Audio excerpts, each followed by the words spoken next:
Hi everyone, it's me again, and I own like 3 t-shirts because I keep looking at my camera files and I keep wearing the same thing over and over and over again. I have a washing machine.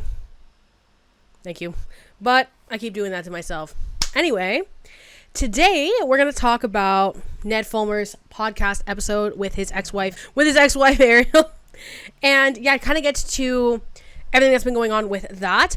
This is going to be sort of unscripted rant format. I have notes and stuff that I've kind of taken about everything. So just 2 sections to the video today. We're going to do part 1, which is we're going to go over what actually happened before, okay? Because I feel like we're really lost in the sauce about this whole thing. And in discussing that, I'm going to have to use clips from my old video. All I want to say is, whoever let me go out in public with my makeup like that, jail. Thank you. Particularly my eyebrows. Anyway, we make strides as our frontal lobe develops, because I was 22 in that video and I'm 25 now. So, slaying. Didn't hit the wall. Part 2, we're going to go over like the actual podcast episode that came out like a week ago or whatever. A little bit late to this, I always am. Who do we think we are here? When is the last time I've ever had a scoop on anything? Like 2 years ago. Anyway, before we get into all of that, which I did the parts earlier. Oh my god, I'm a mess already. Link, source, way, support the channel, all that kind of stuff, all down below, including Patreon and YouTube members. Thank you to my wonderful YouTube members and patrons. Why can't I remember anything? Names on the screen. All right. Any other announcements? Not that I know of.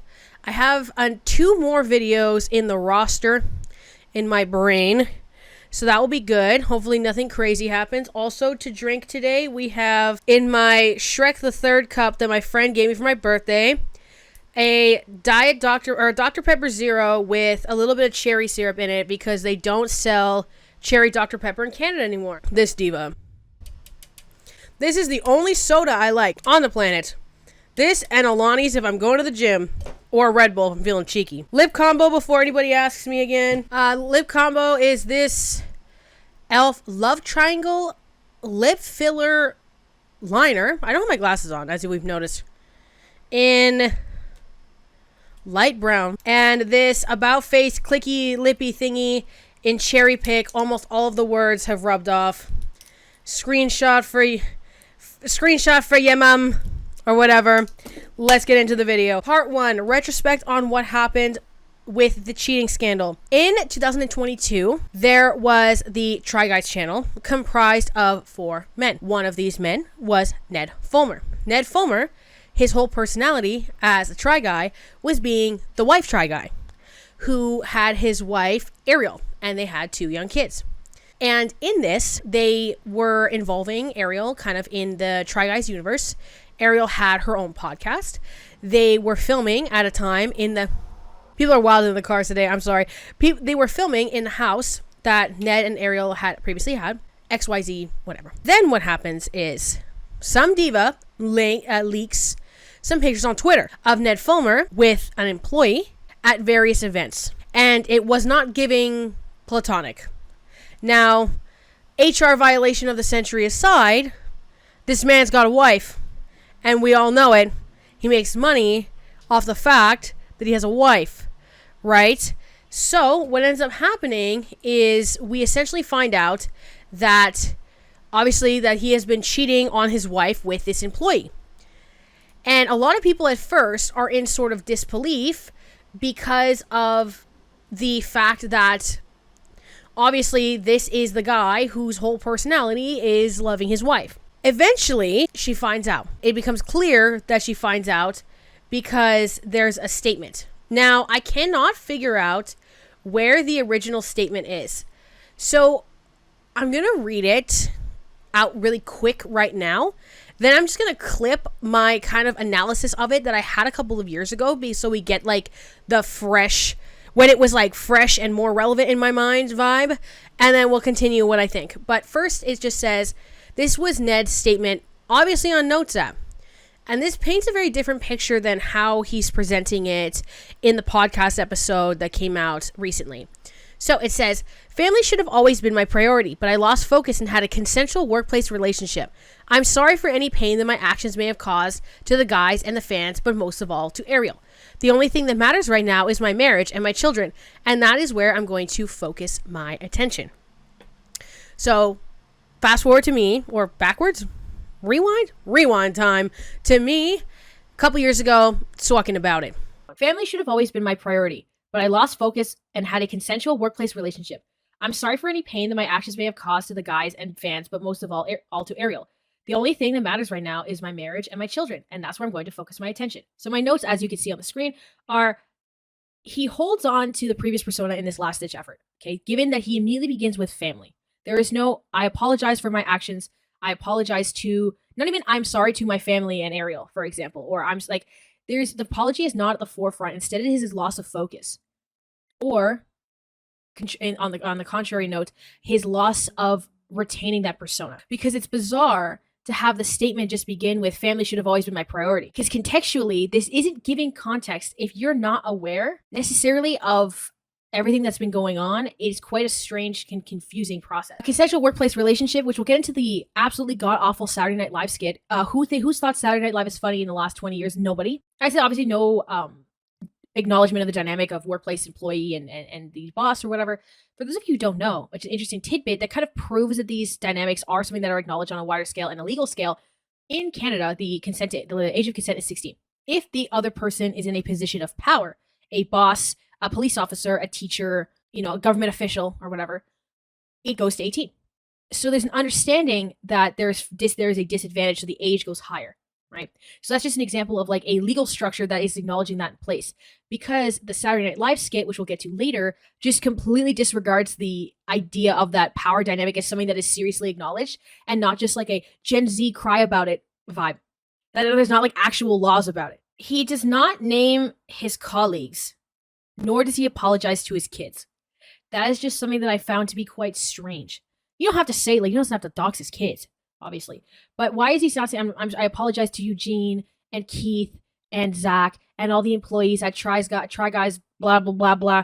Like, it's just very haphazard, despite the severity. And also, which this comes out in the podcast, the Try Guys company found out in, like, I think Zach said the 5th of September. This statement was released obviously later than the 5th of September, so Bestie had time to think about it a little bit. So it didn't have to be this short thing to just get out so that people could understand that he's acknowledged it. Like, there could have been some slight crafting at hand here, which you can tell by the Try Guy statement that there's a little bit more. And Zach said on the podcast that it seems that Ned's lawyer copied the font, which I thought was a very interesting thing. So to make it kind of look, allegedly to them, to make it look like they released the statements together, which was apparently 100% not the case. So obviously, I discussed quite a few things, like the power dynamic and the nature of the interaction that they have. Yes, I got ready to myself so I could remember what I was talking about 3 years ago. There's a few more things I kind of think of in the retrospect of this whole thing, right? For the fact that we never got to hear from Ned without it feeling like sort of a form of exploitation or sort of a form of defense. Because when we think about the statement, right, the first thing he says is a consensual workplace relationship. Obviously to forward himself in, you silly billies know nothing, and you think that you got something on me because of this. I'm just a cheater. I'm not a cheater and a creep. Men, am I right, ladies? Period. But it really just kind of goes to show the way that these men will dance around the actual responsibility of like any privilege or advantage that they have, which Ned is very clearly done here. Also, there was the Try Guys pod episode, like the tripod or whatever they called it, Try Guys podcast episode, where they discussed it they had a clip that was very much legalese, right? And they approached it in a way that they kind of just had to have a separation. This is, tragic for the audience, tragic for the marriage. I do find in retrospect, looking back at a lot of this stuff, that there was really a lack of focus on, which Ariel talks about in the podcast to a certain degree as well, how the shame and the responsibility of retaining the family and what happens next landed on this poor woman who made no decisions in this whatsoever. If it was Ariel's decision, I would imagine now, obviously she probably wouldn't do this knowing his character at this time, but let's say he never cheated, her choice would have been that they would still have been married, right? I also forgot that there was an SNL skit that was really unfunny and I was actually mean as hell about, which ate that up, I fear. Hell yeah, I was mean. I love being mean. When I sit on this, frontal lobe fully cooked now, I'm actually horribly shocked and appalled by the way that people leverage the entertainment of this woman's trauma as a means of parody and of internet virality. I don't think my video was like that. Am I tooting my own horn, perhaps? I just, with the SNL really puts it on top, right? Because now you've got mainstream media making a parody of the ending of, because here's the thing too, right? Everybody got to get a bag, right? This woman's income was sort of dependent at this time on the connection to this husband who had a public facing profile and was a social media figure, right? And quite successful at that. So now you have, we can't keep this career going, right? We can't keep this marriage going. We have to, and we're being chased in real life constantly by these paparazzi, and all of a sudden you've become this new form of celebrity in the way that people are approaching you, but you're a form of celebrity only out of the demise of your family and your marriage. And you have mainstream celebrities on one of the most famous sketch shows that has ever existed saying jokes like talking about how Gen Z is like threatening to like off a bitch, for real, like off somebody for having the wrong comment about it on social media. Breaking up with somebody that you're still in love with sucks ass. I feel like that's obvious, one, because the thing is that you can obviously fall out of love with somebody because of conflict and because of issues or because of this frustration, right? But at the same time, it's not a day and night thing, right?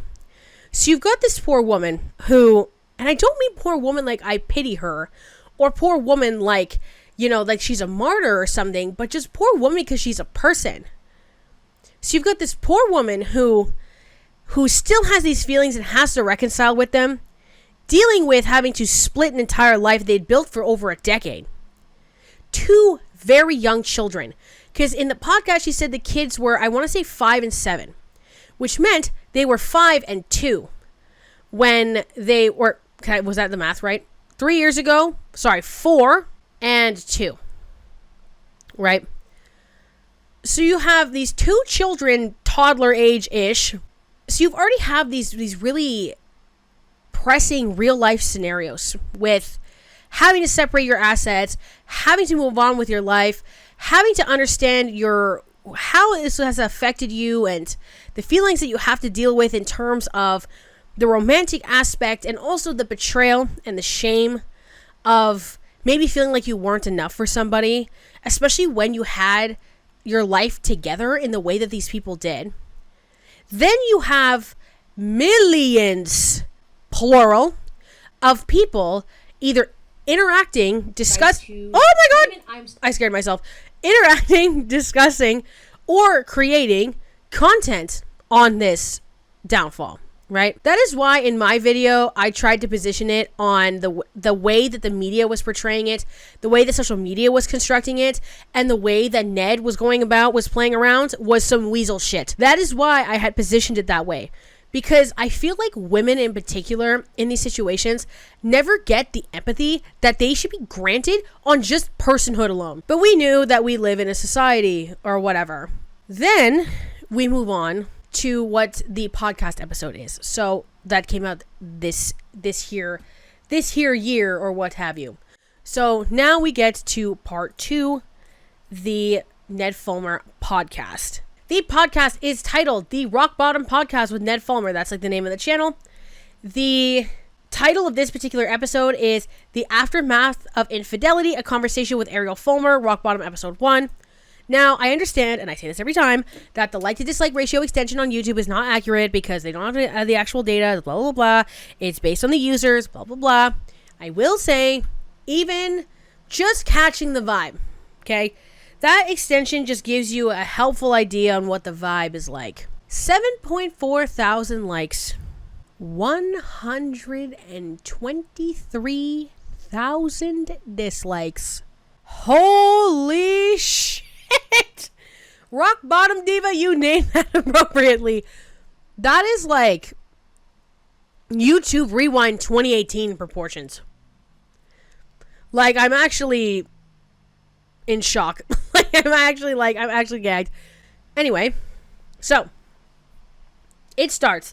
Episode's an hour and 8 minutes long. I love to pack watch. So the second episode, which is so funny, views gained in the last, I have this little extension thingy, views gained in the last 7 days, minus 109%. Because there was an episode posted 4 days ago, which he said was the next week episode at the end of this episode. So the second episode is about apparently a mother who had addiction issues and was like on heroin, and then she had to kind of uproot her life, and she had children and stuff, whatever. So the second episode is called Addiction, Arrest, and Oprah's Book Club. Laura Love Harden. Okay, here's the tea on this.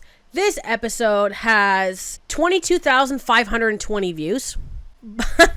Also has 2.8 thousand dislikes and 220 likes. So we keep the ratios going. Love that for us. Proud of us.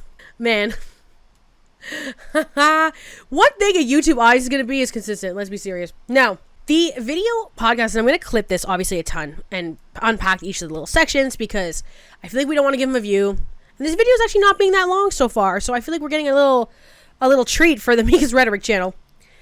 The video opens with this like YouTuber apology format.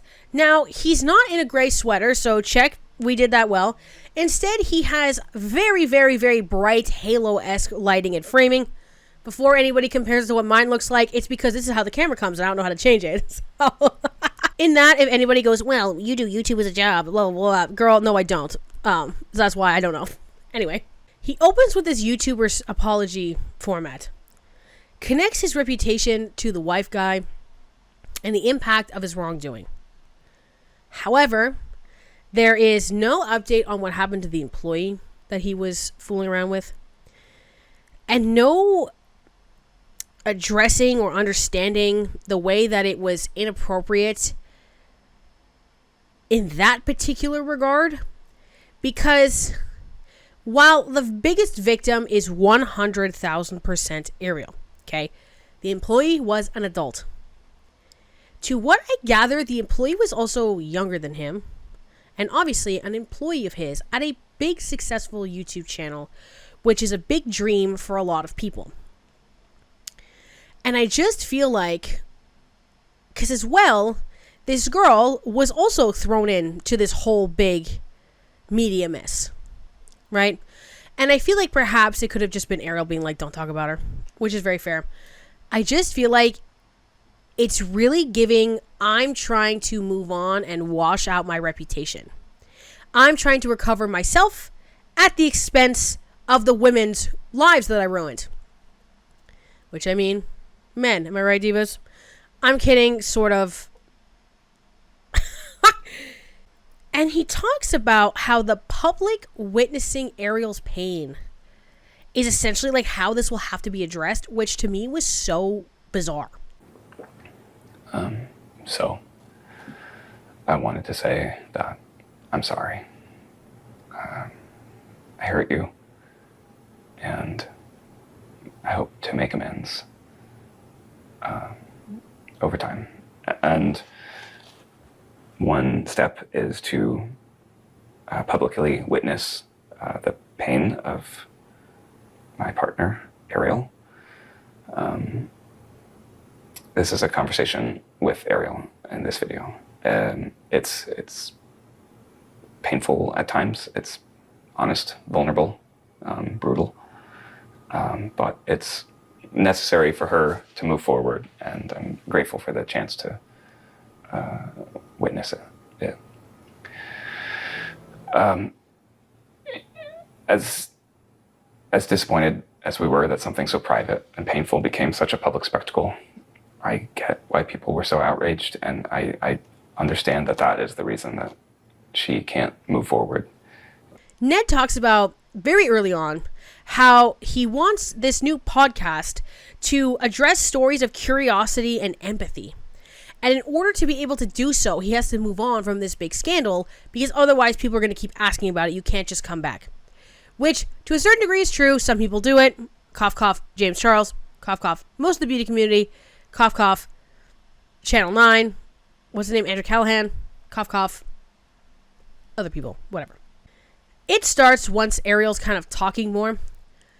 Talking about how they're both stuck in 2022. And I just have to both applaud but also feel bad for the amount of responsibility in Ned's new direction it seems that Ariel still has and is holding. You know, like she's, what was that saying, holding space for defying gravity or whatever? I feel like she's, and I understand he's the father of her kids and they have to be friendly and they have to co-parent and they have to do this, right? It's just so sad how much she still holds. This man just screwed her. But she does have a bit of girl boss attitude and has that position to a certain degree, which I appreciate. Ariel confirms that they have not been a couple for 3 years. And Ariel will never forgive him, and that forgiveness is not the goal. One thing that I do really appreciate, and as I said, Ariel really understands herself. I feel like she's really coming to herself. Women who are cheated on, I really do feel like it is put on them to forgive, right? To understand the stakes, understand the family, but what about your children? What about this? What about that, right? While the man it's expected, well, oh, now you dropped that hag or whatever, now you dropped your wife, and now you can move on to the new boo thing that you were hooking up with. Very different structural perception, right? The woman has to uphold that family model, has to hold that family together. That's why the term is deadbeat dad, you know? And there's obviously deadbeat mom, but that's much less common. You can't say it's not, don't fool me. At 15 minutes in, Ariel talks about how she found out, which I'm obviously going to clip, but it was just a really heart-wrenching way that she had described it. Talks about how she found out about the affair from fans. And somebody sent a picture of Ned with the woman that he was having an affair with, and she kind of said that she fell into a sense of delusion and said that she thought that it was his sister. Oh, Gus is joining us. And it's just, it really puts it into perspective where her mindset was at that time and where she was as a person, and how much value she held to this family, and how much value she held to herself, and how much value she held to being able to be a good wife to Ned. I found out about your affair from the fans. I mean, and I was so blindsided that somebody sent me a picture, and I couldn't, it was like my brain couldn't compute. And I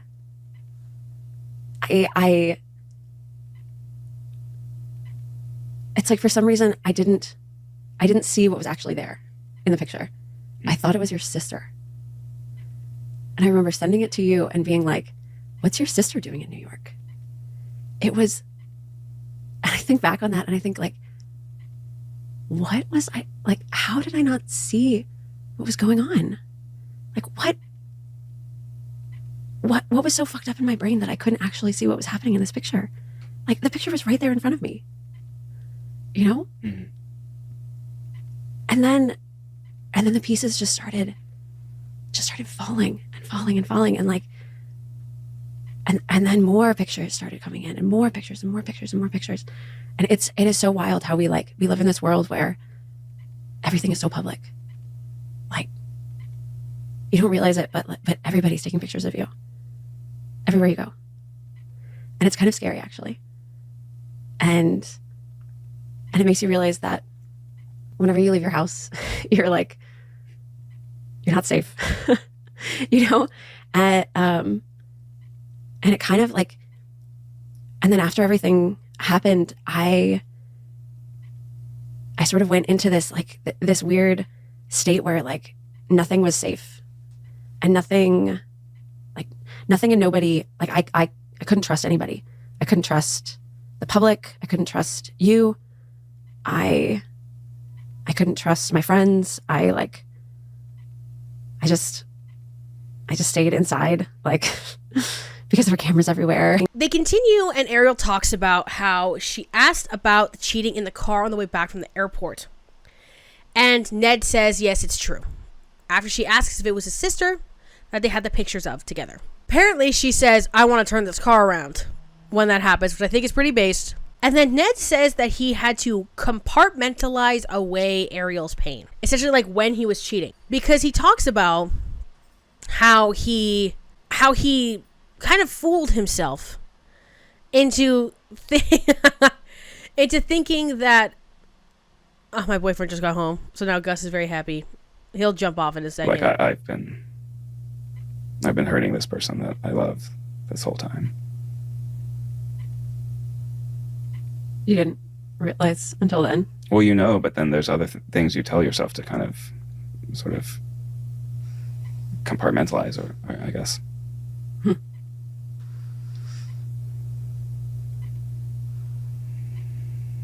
Interesting. It's sort of it's like a addictive cycle, kind of feeling really guilty and ashamed, and then telling yourself the ways in which it's, kind of just lying to yourself, and then, yeah. I love a man's mental gymnastics, like, on God, for real. Like, he's like, yeah, I just, like, deluded myself into thinking this wouldn't hurt your feelings. What? I had my shame, and then I just talked myself out of it. Talk yourself out of, like, what? Like, your kid, the thing is, too, is, like, you're a public figure, right? Your kids are going to find out about this when they're, like, sentient enough to. Which is just another level of sick, but anywho. And I love that Ariel's like, well, you've only thought about that now? Mm-hmm. Ate him up. You ate him up. Ariel then said that when she was told about the cheating, that she had to take on Ned's shame. Which is what I was just talking about with that compartmentalizing the way the pain that Ariel would have, right? Because now she has the embarrassment.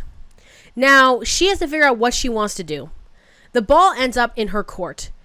Along with the societal pressures that I was just discussing with being the wife and being the mother and having to uphold that family model. 37 minutes in, there's a super heartbreaking reflection that Ariel has, talking about how they got married young and that they moved away to LA, and how she's like, we just had everything, and I had so much confidence in you, and I had so much trust in you, and I trusted you fully, and you had taken advantage of it. I don't know.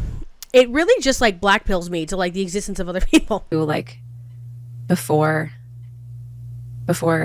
I discovered the affair, it feels like going back to this weird fantasy world where like, I don't know, I thought we had this love that like transcended, I don't know, but it was a fantasy. It was like, I trusted you so completely. And I mean, we grew up together. We got married when we were like in our early 20s. Yeah. We were babies. We had nothing. I mean, we moved out to LA with just our car full of stuff. I mean, I'm like tearing up just thinking about it. We were just kids. And it's like,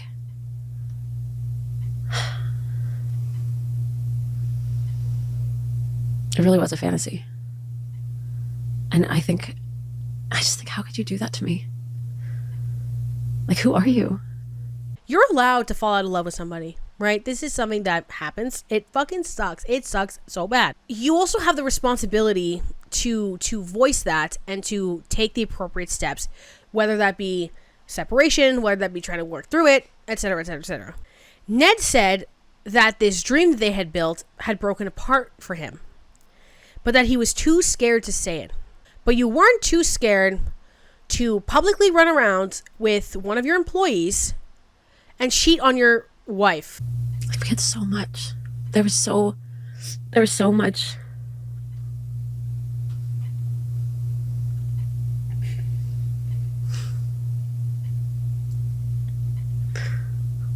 We had so much life left. We still have so much life left. I don't know why I'm crying. I think it's like the loss of that dream that we both had. It felt like that in that time period for me too. What happened? Well,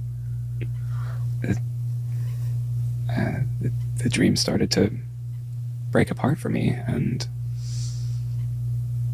then rather than being able to talk about it or to confront those feelings, I wanted to, I guess I was too afraid to say how I was actually feeling, and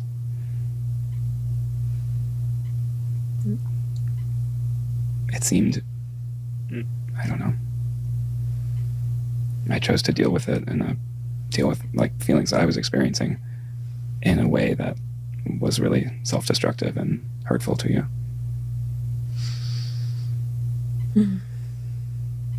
I don't want to use the term scared. I want to use the term cowardice and selfishness and disregard and ego and vanity. And I just really feel like not enough people, a lot of people are like, this is awkward, this is cringe. The dynamic between them, like she's obviously so hurt, like he screwed her over.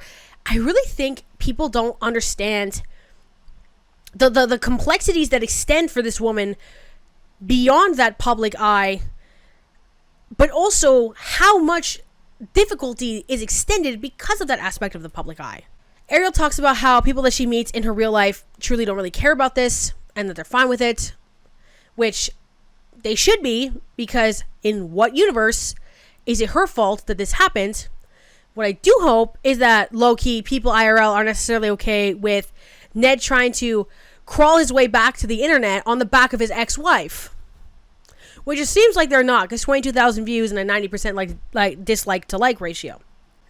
Ariel talks about the person she is on social media and how she doesn't want to go back to it because she wants to be a whole person, and she doesn't like the idea of having to present as two separate people, which I completely understand. I've talked about my disillusion with this a lot. Some people are frustrated that I still make content besides that disillusionment. Disillusionment? Being disillusioned, I guess. Which is interesting because it's going to sound kind of bratty, but it's like I can do what I want. But also, I think really deeply about this sometimes, which, and Ariel really aired some of my sentiments, where it was like, you have to exist as a separate version of yourself that's perceived as the authentic version of yourself, because otherwise you're lying. And when you have to be authentic, but your authenticity is driven from this dreamlike connection with your husband, you're losing your sense of self as your career falls, and you're losing your sense of career and where you need to be and how you have to go, which is so difficult. Did you ever feel that there was these like layers of like the public facing you versus the real you? Yes, and that was always a struggle for me, because I felt like I wanted the two to be the same. Mm-hmm. You know, I always wanted to be one whole person, and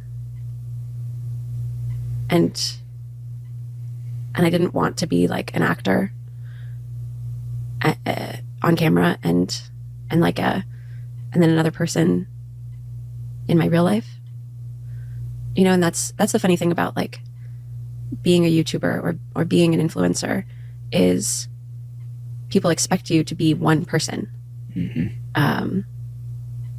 in your real life and on the internet. And then when you're not, then it's like, well, you're lying, you know? But I don't know. What do you think? Well, it's ironic because at the same time, I think what the internet wants from you is to be a one-dimensional character. How so? Well, you know, I think, you know, there's if you make TikToks as like a certain persona or doing a certain joke, if you deviate from that joke, oftentimes your like engagement will plummet. Like people kind of want to like just see it's like, oh, it's like you're a stereotype. You're kind of like that person, and I guess I noticed that in my own work. It's like the things that consistently drew people in were adorable family posts or talking about my wife, and then producers lean into that and like craft situations for me. And I don't know, over time it felt super pigeonholed and just like I had to fulfill this one like quadrant in a foursome to just be this like, you know, kind of caricature. Then they're talking about Ned's podcast and how he says he doesn't want to be a personality anymore because of this conversation that Ariel's having, and how he needs to be the host of other people's interesting ideas. She clocks in an insult and she says, well, you're not interesting enough? Incredible. Icon. Obsessed with you. Also just like completely besides the point. Like she's just so like I don't know, she's given ethereal. Like I just I don't know. The lighting, maybe the jewelry, she just looks nice. Okay, let me have this. The very end, they talk about what Ned's rock bottom is, because it's the rock bottom episode, and this is like the one that sort of focuses on Nick. And he says that his rock bottom was when she texted him and said, you know, I'm never going to forgive you. We're done. I can't believe he didn't say my rock bottom is when I chose to betray oh my God. My rock bottom is when I chose to betray you. His rock bottom is when her willingness to pretend it never happened, essentially, wasn't there. I really feel like nobody mentions this enough. His rock bottom was her decision to leave him, not his decision, because a lot of people don't forgive cheating, especially like a long form affair when you're a public figure with your employee nonetheless. His rock bottom was when he gave her essentially an impossible decision and she said no, which is like the expected answer. That sort of like made me sick. Ends with Ariel talking about how she won't be in the public eye anymore. She has a little pottery studio moment. She wants to open a small business, move on with her life like that. And then it ends talking about with Ned, like another kind of the same format as at the beginning, just talking about what the next week's episode will be. So those are all my thoughts. This ends the video here. Very short for Mika's Rhetoric video. Links, sorts of ways to support the channel, all that kind of stuff all down below, including YouTube, Patreon, whole nine. Thank you again to my wonderful YouTube members and patrons. I love you guys dearly. Also, for any of you wondering, nails are by Nook Nook Nails in Montreal. Also, I got these are Suicide Boys themed nails from the concert I went to, like Grey Day 2025 or whatever. That was incredibly iconic, by the way. Had the time of my life. Show was 4 hours long. Anyway, hope all of you have an amazing day. Love you dearly, and I'll see you when I see you. Bye. God just came down from the sky and told me to go get arrested at this Applebee's, so I'll see you in like an hour.